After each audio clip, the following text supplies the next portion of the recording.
The big problem with standards in the R&D consulting industry is that there aren't any. So what typically happens is people get into this, they learn through doing, they learn through mistakes, but there's no common objective standard that describes what good practice looks like in R&D tax relief consulting. And what that has led to is a situation where some advisors are really doing their best to kind of stay close to the legislation.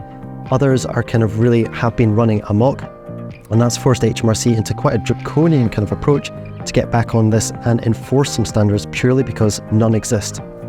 What's happened in the industry is that there's been a complete breakdown of trust between R&D advisors and HMRC. So advisors feel disappointed that HMRC is no longer listening to them and taking seriously the information that they're trying to relay and give to HMRC. And the flip side of that is HMRC is so cynical about the people that are trying to claim for this form of relief. So there's been this complete impasse and breakdown. Now, in terms of how we collectively begin to overcome this problem, I think there's two things that have got to happen. So HMRC's got to be more pragmatic in the compliance measures that they're using to make sure that advisors and clients are following the rules. And then the second thing is that advisors, I think, have really got to come together around a common idea of ethics and standards so that there's much more agreement about what is eligible and what isn't, and what's a good and effective use of the programme as opposed to what's pushing the boundaries.